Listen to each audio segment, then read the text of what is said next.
welcome to all in our today's webinar. This is the first webinar in our webinar series for this autumn. Before we go into today's agenda, I would like to remind you all, please keep your mic muted, video closed, and if you have any questions, please write it in the chat box.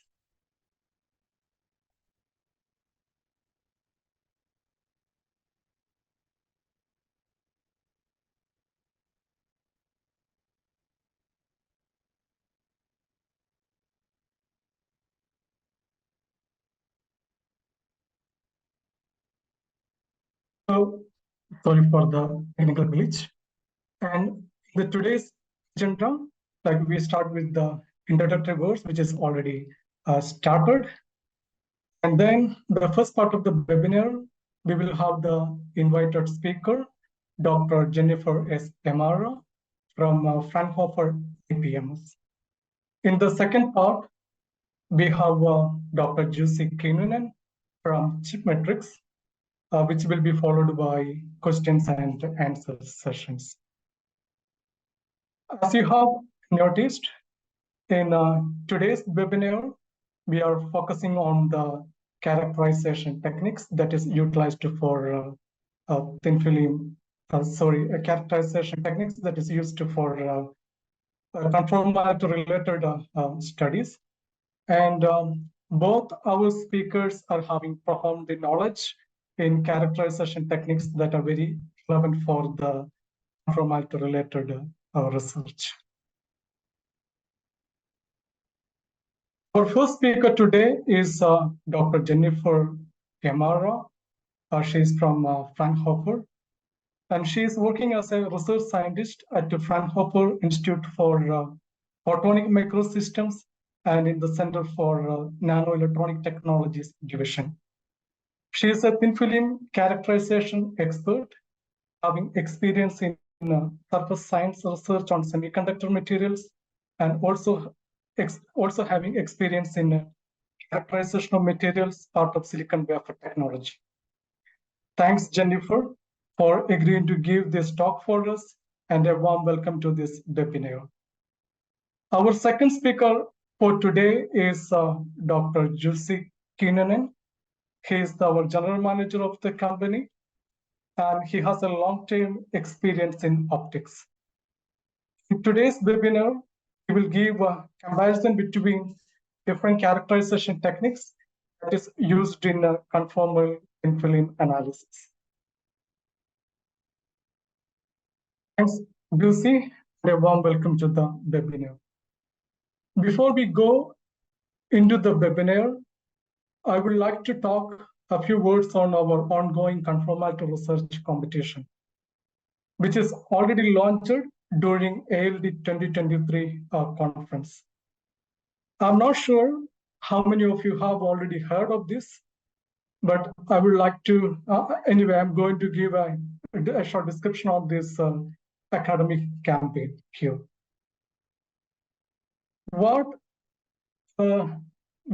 initiated, like why we initiate this academic campaign is that like the statistics that we observed when we search for the keyword using the keyword pillar hall high aspect ratio substrates in Web of Science, we see like the number of publications, as you can see on the screen, the number of publications are not that very high, even though the citation is really good. So with this academic campaign, we would like to increase conformality-related research, and especially utilizing these pillar hall chips. And in this academic campaign, it is only for the academics.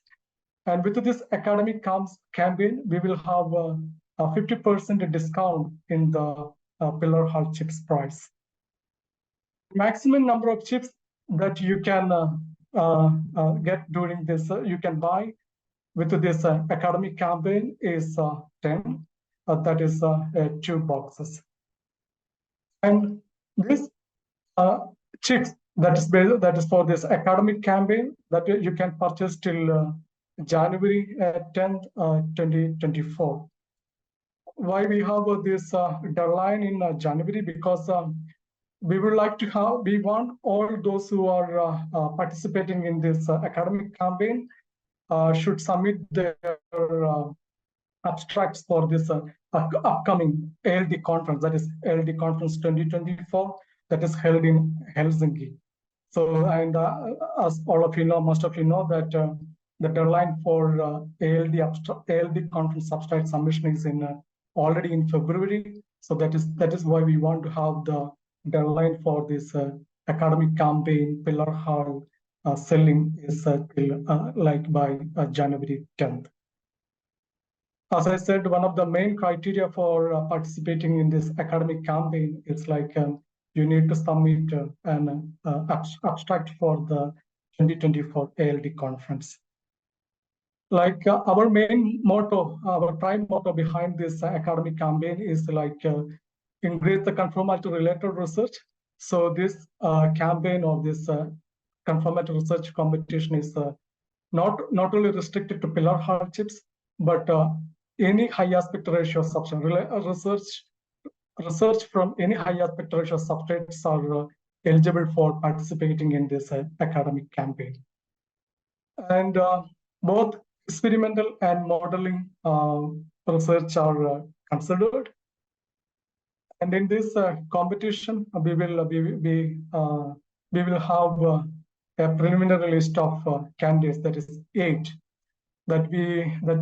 We make this list of candidates based on the ALD conference abstracts, and from this we will the winner will be judged by the ALD conference poster or oral presentation. So we will have a panel of experts who will judge and make the final winner of this academic campaign. And the prize will be announced later. So this is some information on this academic campaign. And if you have any questions, please ask it at the end of this webinar during this question and answer session. With this, I welcome Dr. Jennifer S. Emara for giving the talk.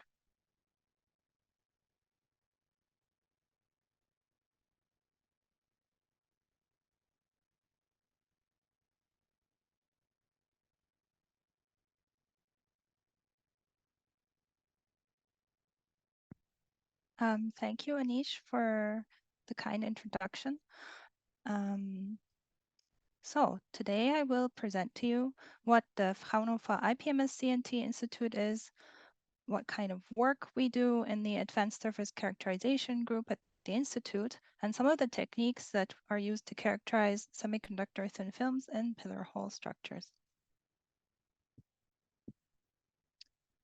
The Fraunhofer Gesellschaft or Society is the world's leading applied research organization. We have about 76 institutes throughout Germany and over 30,000 employees, predominantly qualified scientists and engineers.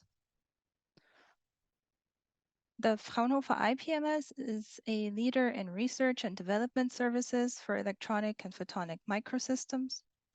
We have more than 500 scientists and engineers at our institute, and we provide performance for applications in the fields of industrial manufacturing, automation, medical technology, and improved quality of life. We have over 50 employees who also work in administration and management to provide customer-focused solutions. Our institute is also ISO certified because we ensure that we provide quality products and services, that we have reliable production, scheduling, and delivery, that we have standards maintained by annual assessments, reporting, and communication standards. The Fraunhofer IPMS has several sites. We have 4 locations in Germany, and we have built up different competencies and partner networks. So we are actually doubly represented in the city of Dresden in Germany with 2 microelectronics and microsystem technology clean rooms. We have an institute in Cottbus where we have integrated silicon systems, and in a city Erfurt, where we have the Center for Microelectronic and Optical Systems for Biomedicine. Now, the IPMS Center Nanoelectronic Technologies is located in the city of Dresden in Germany. We are situated close to companies such as Bosch, Infineon, Global Foundries, and X-FAB. We also do research with institutes and universities, for example, at the Technical University of Dresden and Leibniz and Max Planck Institutes, for fields such as energy storage and memory technology. At our institute, we have a fully industrial standard complementary metal oxide semiconductor cleanroom. We have over 2,000 meters squared of cleanroom and lab area facilities. We're also planning on an extension for this. We are, as I said, we have a ISO certification, and for the cleanroom and gray room areas, we lay in the field of ISO 6, 3, and 7. And we have over 80 300 millimeter equipment that are already installed in the cleanroom. At our institute, Fraunhofer IPMS CNT, we have a cleanroom where we handle 300 millimeter wafers from preparation to material development, to device characterization, and to application.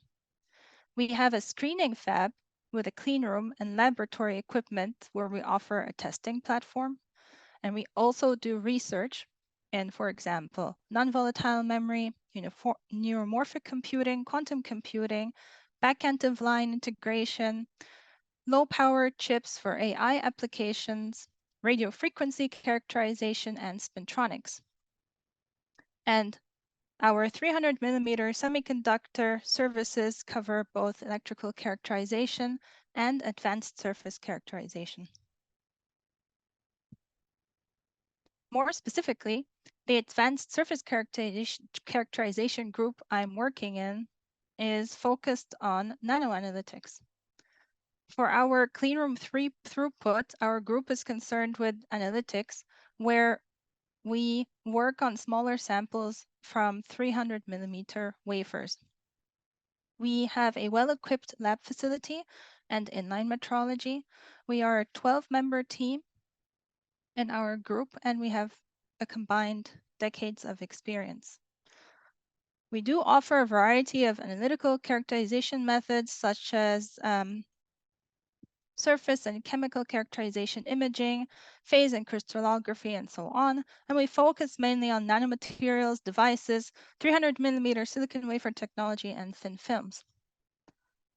Some of the many characterization tools that we work on, as you see on the right-hand side, is, for example, optical microscopy, atomic force microscopy to look at the thickness and roughness profiling, for example, scanning electron microscopy for imaging, both planar and cross-sectional.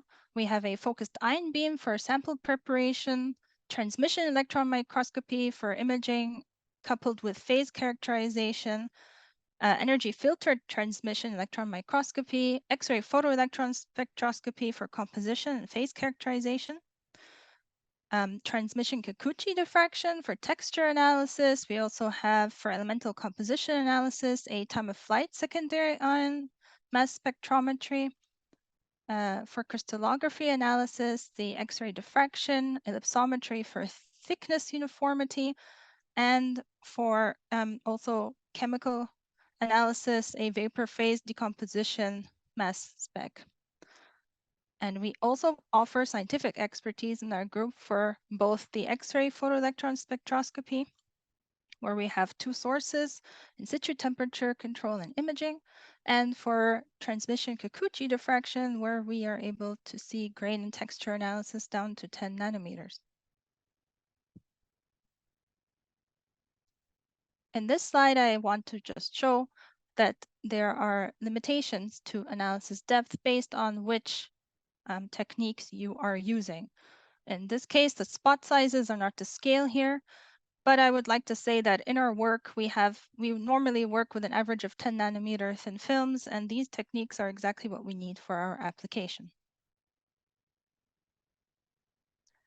So one widely used tool in the scanning is the scanning electron microscope. Here, The electron beam is normally scanned over the sample, and either the emitted secondary electrons or the backscattered electrons are used for imaging of the sample surface. We have an SEM Apreo from Thermo Fisher, where we have transmission Kikuchi diffraction equipped, electron backscatter diffraction, and energy dispersive spectroscopy. At 1 kilo electron volt, we are able to have a resolution of around 1 nanometer. As I mentioned, we can do both surface and cross-sectional analysis. We have a detector which has simultaneous in-chamber, in-length, and in-column detection, and a spectrum of landing energy range of 20 to 30 kilovolts. For example, with SEM, we can determine the edge profiles of a trench etching process. With transmission Kikuchi diffraction, we can determine the texture, the grain size, and the orientation characterization.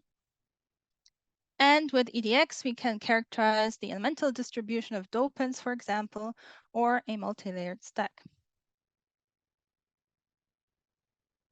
Another electron microscopy tool that's very useful is the transmission electron microscope. And in this case, we have an electron beam where we pass it through a thin specimen containing the region of interest. The transmitted or scattered electrons carry information about the structure of the sample that can then be evaluated in different ways.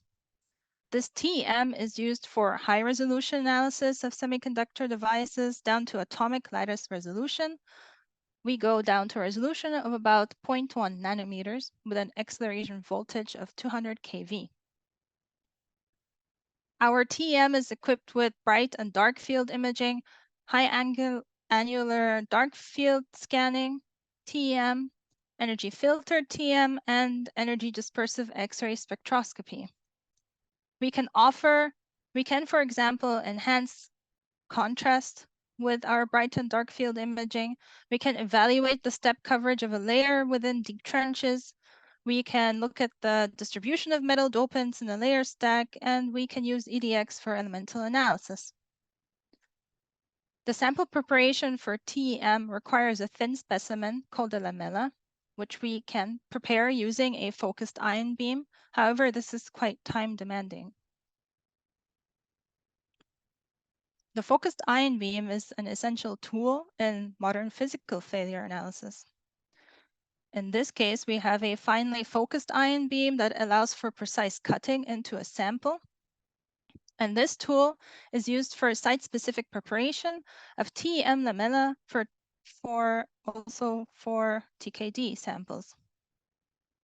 Without the focused ion beam, this is not possible. And our focused ion beam is equipped also with a gas injection system for carbon and platinum deposition, which we use as protection layers while we are preparing the lamella.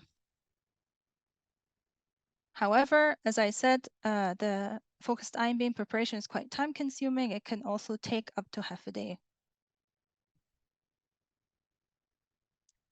Another thing with thin films is that we're interested in measuring the thicknesses.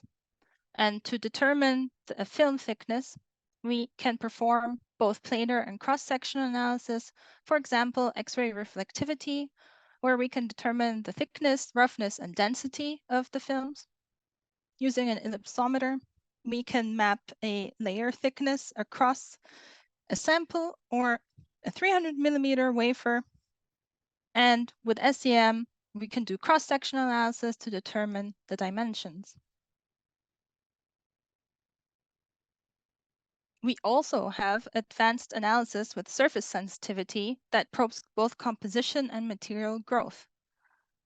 We have a time-of-flight secondary ion mass spectrometry, which uses a primary ion beam to produce monoatomic and polyatomic particles from a sample surface. The mass-to-charge ratio is then detected and analyzed. We are also able to measure insulators since we have a neutralizer in our system. With a 5-axis stage, you don't only measure flat surfaces, but you can also measure different types of samples. For example, we can have an analysis of multi-layer stacks, or we can look at how an element diffuses, for example, silicon and aluminum oxide. With this technique, we can have a lateral resolution of less than 200 nanometers and a depth resolution of about 1 nanometer. Another very useful tool for advanced surface sensitive analysis is the X-ray photoelectron spectroscopy technique. XPS is a technique based on exciting electrons by the photoelectric effect to obtain information on the composition of a sample. This is normally performed under ultra-high vacuum. And in this case, our instrument has a dual monochromatic source, both aluminum and chromium K-alpha sources, at around 1487 electron volts and 5415 electron volts respectively. We can tune the X-ray beam size, which is very useful when it comes to structured samples. We can do X-ray induced secondary electron imaging, SXI. And if you look on the right-hand side here, you see an SEM-like picture as a result of this type of imaging. Because we can tune the X-ray beam size, we can perform microarea analysis and multi-point analysis. We can do angle and sputter resolved measurements. With the chromium alpha source, it is a higher energy source, therefore we can see deeper into the samples without the need for sputtering the samples, since sputtering can also cause damage to the films. With both sources, we can tune into a wider spectral range to higher binding energies to resolve peak overlap. And we also have in situ heating and cooling going from -120 to +300 degrees Celsius. At the bottom here, you will see a link. And under this link, you will be able to view a webinar that was already previously presented about this technique. So to sum up, we have a wide array of tools in the sections of microscopy, inline metrology, spectroscopy, phases and crystallography analysis, sample preparation, and surface and chemical analysis. We are also part of the ASCENT consortium in the field of nanoelectronics, and we're in cooperation with Chipmetrics to this EU-funded project. The project, as you can see, brings together a network of expertise and research infrastructure and provides access to it. We have opportunities to collaborate, to work with state-of-the-art equipment, with many clean rooms, over 30,000 meters squared of space. It's free of charge, and it's a great opportunity to work with it. So going on to the third part and the last part of my talk, I will go through types of analysis that we can do on pillar hall. The methods that can be used for the analysis of thin films on the pillar hall structure could be optical microscopy, ellipsometry, SEM, TOF SIMS, and XPS. Now, three-dimensional high aspect ratio structures are challenging to characterize. Ferroelectric oxides are important in the semiconductor industry, and it's challenging to get conformality research on them. And the study and characterization of specific regions of interest, like local defects, doping concentration, interfaces, rely predominantly on cross-sectional sample preparation and characterization, for example, by using an electron microscopy technique such as SEM. And this approach faces specific difficulties of single lamella preparation of each trench, low spatial resolution to characterize interfacial diffusion, or lack of detection of light elements using TEM, for example. So the advanced analysis with surface sensitivity that probes the composition and material growth is quite challenging. For example, if we want to use XPS and TOF SIMS in this case. To forego the difficulties, two-dimensional lateral high aspect ratio structures are used, the pillar hall structures. And in this case, we will talk about films that were deposited using atomic layer deposition. And our aim is to use both XPS and TOF SIMS to analyze the composition and uniformity, for example, of ferroelectric metal doped hafnium oxide. On the top right-hand side here, we see an optical image of the pillar hole test structure. One chip contains lateral high aspect ratio structures with different membrane lengths. At the bottom, we see a cross-sectional sketch of the structure. And the ALD film is deposited on the bare area and under the membrane. In order to analyze the thin film, the roof of the text structure is a polysilicon membrane, and it can be peeled off to expose the deposited thin film. And above this sketch, we can see an optical microscopy image of the deposited thin film. And the darker area here is where we see the penetration depth of the ALD deposited film. On the right-hand side, we see the analysis area across the test structure noted in green. We have presented this data in a previously published paper from our group in 2019. And if you are interested in it, you can see the reference at the bottom of the slide. So, how far does the material penetrate under the membrane? So here I am showing you again a reminder and a comparison of the advanced surface analysis methods. XPS is a surface-sensitive and quantitative technique where the binding energy of electrons is measured, and it's commonly performed under ultra-high vacuum. And here's a sketch of a film deposited on the substrate. We have an X-ray source that excites the electrons from the core levels, and they are ejected as photoelectrons. These photoelectrons have a detectable kinetic energy, and using this energy and the incoming X-ray energy, we can determine the binding energy of these electrons. We can obtain a survey spectrum, which gives an overview of all the elements in your material. And underneath this, we have a high-resolution scan, for example, of the hafnium core orbital level. So with XPS, we can determine composition in our thin films. With TOF SIMS, it's a surface spectroscopy and semi-quantitative technique. The mass-to-charge ratio of ions, isotopes, and molecular compounds are measured. The sample surface is excited with a finely focused ion beam, and when needed, a cesium or oxygen sputter source can be used. Ionized particles are then emitted from the sample surface, and the mass of the emitted ions and clusters are analyzed.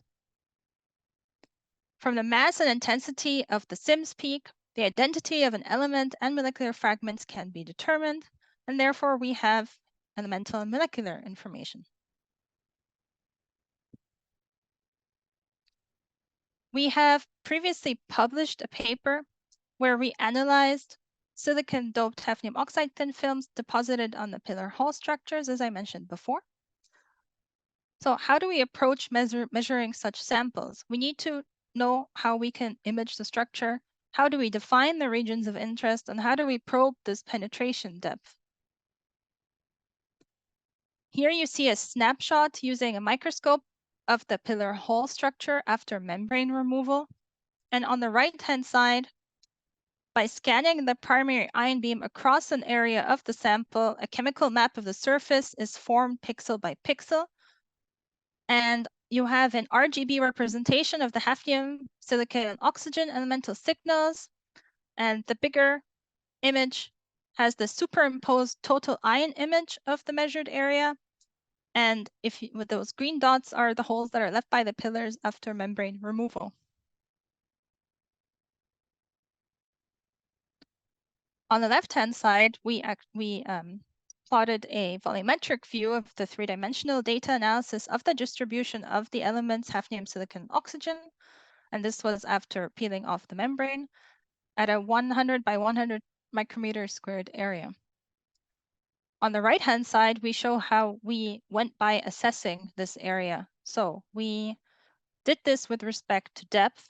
We defined regions of interest with a dimension of 2 by 30 micrometers squared. And for each region of interest, the species total counts from the emitted secondary ions are integrated. And the integrated counts for the hafnium and silicon species are plotted with respect to the depth inside the test structure. We saw that the ratio of hafnium and silicon is consistent over a depth range of 5 to 30 micrometers with good step coverage for both silicon and hafnium precursors. And higher than 35 micrometers, the silicon content rises due to a substrate effect. So we can see using TOF-SIMS, we can look at the elements that are present, the distribution of the elements, and the penetration depth of the film under the membrane.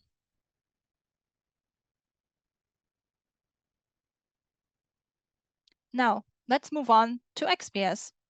How can we approach the measurement of the material that is deposited on the pillar hole structure? How do we image the structure? How do we find the measurement position? How do we do multi-point analysis? And how do we probe the penetration depth? Attached to our XPS, we have an external sample positioning station, SPS, and we can use this as an optical microscope that is coupled to the XPS measurement software to see the measurement area.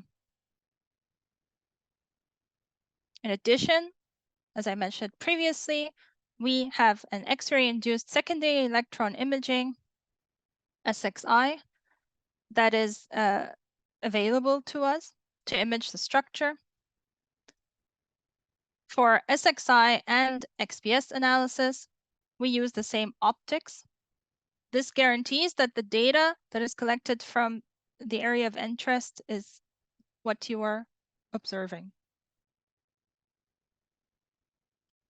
Now with XPS, we can approach answering some questions such as which elements are present, what is my oxidation state? So I look at the binding energy positions of the elements, the peak shape, the intensity ratios, the energetic difference between the peaks, and I could find out what elements and phases I have in my film. I can do reliable fitting parameters across different elemental signals and samples in order to get statistic errors. And I also then find out what is my composition. So here we have at the top a survey spectrum of a doped hafnium oxide thin film showing the core energy levels of the elements that are present in the sample with the binding energy on the x-axis and the intensity on the y-axis. And at the bottom, a high-resolution scan of a hafnium core orbital level. From here, we can fit the peaks. And by fitting the high-resolution peaks, we can extract the binding energy position and thus the oxidation state.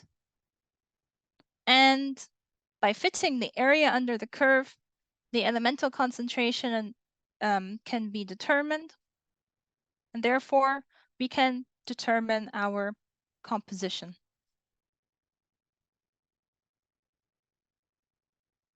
Now, with XPS, we can track the elements in our thin film that's deposited on the pillar hole. And here is an example of a silicon substrate signal that is tracked along the deposited thin film. And from there, we can track the change and see a trend of the elemental signal through the penetration depth. So we have several analysis points.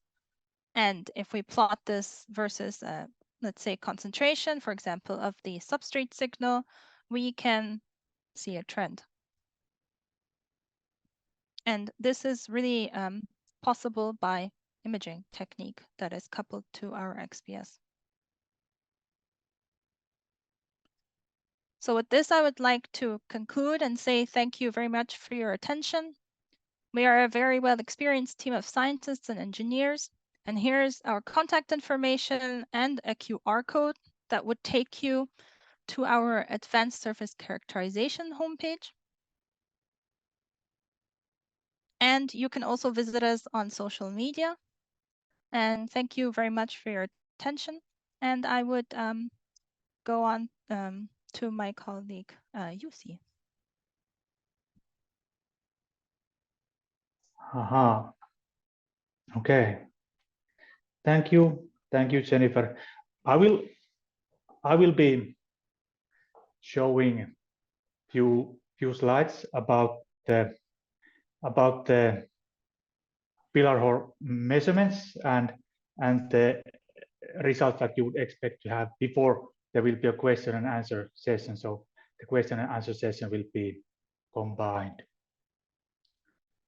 Okay, so as Anis already told, my name is Jussi Kinnunen. I'll tell you a few words about myself. So my own background is with optics, and I have studied my academic career related to biomedical optics and spectral measurements. And after that, I have been developing over 10 years of optoelectronic devices, and I'm responsible of Chipmetrics measurement services and development of optical methods. The samples or the materials that are going to be concentrating in this presentation are the chips. It's number one. So there's a pillar hole chip measurements and also one sample from this vertical high aspect ratio structure. And then there's a possibility to also use pocket wafers where the chips are placed either by the customer or the end user or they're already bonded when delivered. And there will be some examples of that also. Okay, let's see about the measurement of the thin film on a pillar hole. There is 4 methods that I'm gonna explain shortly, and this is 3 of them. It's very easy to go and measure with the optical microscope imaging, and from the result you will get this kind of a curve on the right side. So that's a penetration depth for the thin film, which is the lower part on the schematic diagram under the roof in the pillar hole. And when the film thickness is constant, when you are going deeper to the cavity, that is considered as the conformal growth area. And when the film thickness starts decreasing, that is the maximum distance that you can still get conformal film growth in your process. And then because the aspect ratio of the pillar hole structure is so big, then there will be always this end profile, and by analyzing the shape of the end profile, you can evaluate, for example, the field penetration depth as at half thickness, or you can evaluate something else if you wish. And you can get similar kind of curve also by using line scan reflectometer, and it is suitable for a thinner films. I will show you some results where it is very clear to see when different kind of methods are feasible and when they are not. And very well used method also the scanning electron microscopy, which Jennifer also showed, very effective tool. Usually the EDS is not very easy to use because there's very thin material layer there, and it's not showing easy results. And then there's a fourth method, which is widely used, the ellipsometer. It's extremely effective. You can measure films thicknesses down to angstrom rates, and many times the spot sizes of ellipsometers are tens or hundreds of micrometers, and you can use microscopic objectives to make it smaller. And if you're using imaging ellipsometer, the one spot can be circa 1 micrometer with very powerful objective. And it is important to have small enough measurement dot or the spot size so that you would minimize the measurements of the pillar areas, and you would be measuring only the area where the deposition is. There's a case example from Kokusa Electric, who is our respected long-term customer, and they have published this data where two kind of silicon nitride processes have been evaluated, how conformal the deposition is, and also there is a comparison for the elemental distribution under this penetration in the high aspect ratio structures. Okay, let's go forward. There's a comparison of the microscope, optical microscope, and the line scan reflectometer in this pillar hole setup. And the top images are the microscope images, and on the left-hand side there is a thick 50 nanometer deposition, and on the right-hand side there is a thin, only 5 nanometer deposition. Because the thickness of the film is so thin, on the right-hand side, the regular white light microscope does not give an idea how long the penetration was. But the line scan reflectometer can evaluate very nicely from both of the cases how long the penetration was. And you can enhance the microscope image, for example, using spectral methods or changing the light properties, but there is limits for that. And what works well for one kind of film might not work well for the other kind of film. But that is always an option. Then we can compare the optical images to electron microscopy images. On the left-hand side, there is similar kind of pillar hole result, and the 191 micrometer penetration depth is from the microscopy image, and then the SEM image will show longer penetration depth. It is basically every time longer because the same image is very capable of separating the thin film, but not being able to tell you how thin it was. So even when the visual microscope or the optical microscope doesn't give any information about the film anymore, then the SEM still does. On the right-hand side, there is this vertical high aspect ratio structure, which needs to be cleaved or cut in half after the deposition to evaluate how deeply the deposition has gone. So that is an aspect ratio of 200, our VHAR1 chip. And on the back, this 180 micrometer penetration, you can see there is a clear line. This is the cross-section image using SEM. But from the optical image, there is not possibility to see any penetration in there. And especially if you want to compare the vertical high aspect ratio structures and the pillar hole structures, which is a lateral structure, then you should use the same method. Because if you're using the same method for other one and the optical method for other one, then then you are not comparing apples to apples.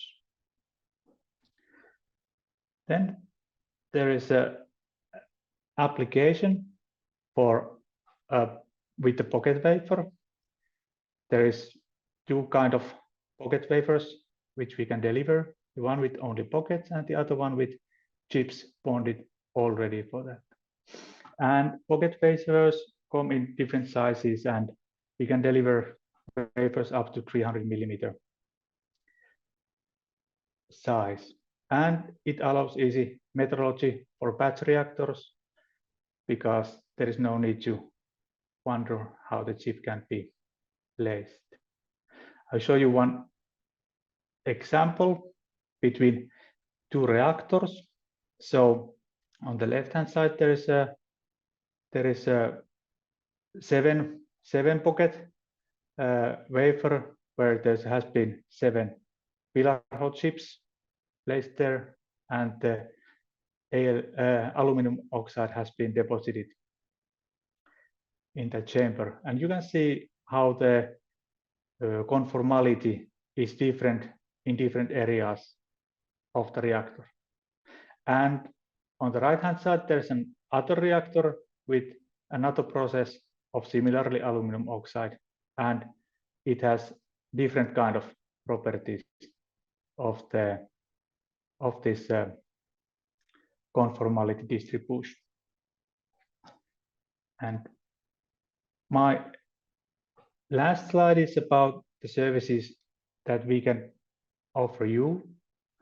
We have the optical microscope as everybody else do, but we also have line scanning reflectometer, scanning electron microscope, and we have also access to other thin film thickness measurement tools or the refraction index measurements. So we can agree different kind of measurements.